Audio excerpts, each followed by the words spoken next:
It seems Donald Trump decided to insult black people by having Inauguration Day on MLK Jr. Day. Typical.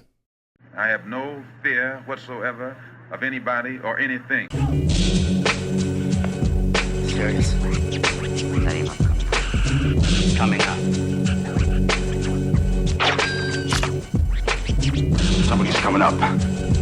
Somebody's serious.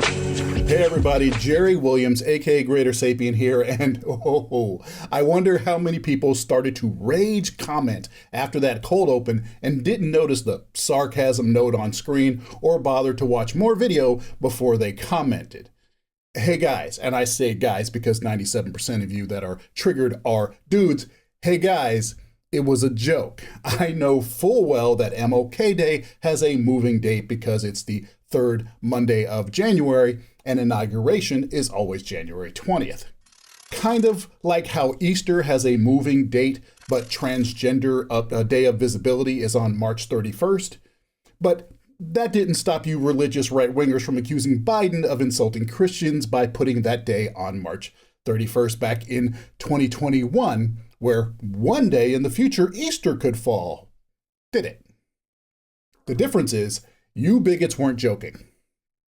Anyway, hey everybody. So Trump 2.0, a wholly owned subsidiary of Musk Co., begins tomorrow, and I wanted to just get a few thoughts in before the day.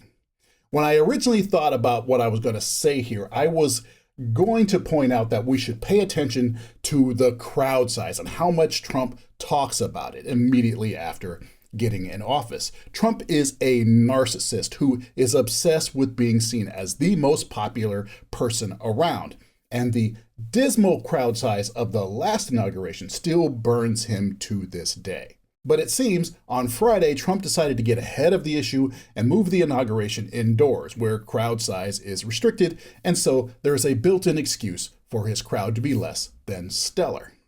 He'll be able to say, well, if the weather wasn't so, maybe I should do an imitation. Well, if the weather wasn't so bad, no, I can't do an imitation. Well, if the weather wasn't so bad and I hadn't told people to stay home, they estimate 1 million or more people would have been there.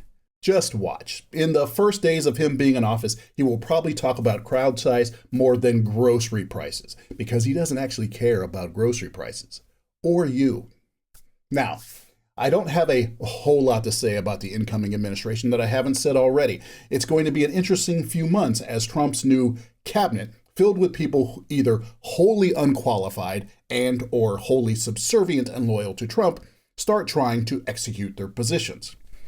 Actually, that's not completely true. Marco Rubio, though I wholly disagree with him politically, is totally qualified to be Secretary of State, and he's not wholly sub and loyal to Trump.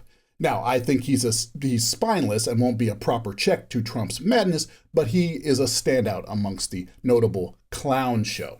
We have Tulsi Gabbard, national intelligence threat, and Trump's pick for national intelligence director, not able to tell senators what her job would be to do.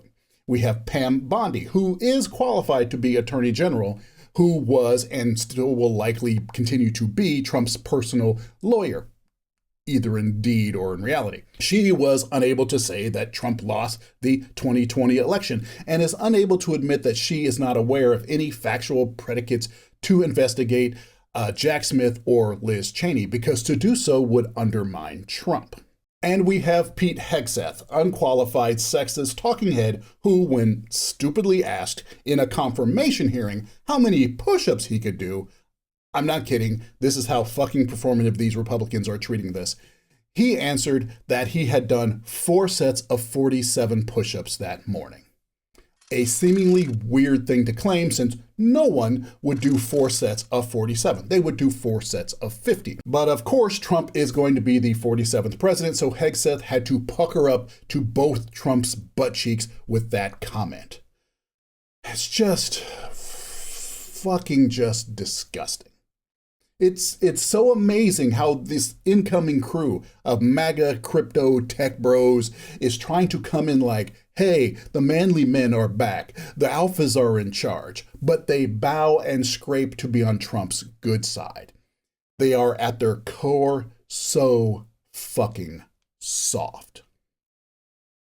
For those of you MAGAs who want to hop in the comments and ask me what I think about Biden or Harris, don't bother. None of that matters. This is the path you chose. You have to own this. I just have to survive it.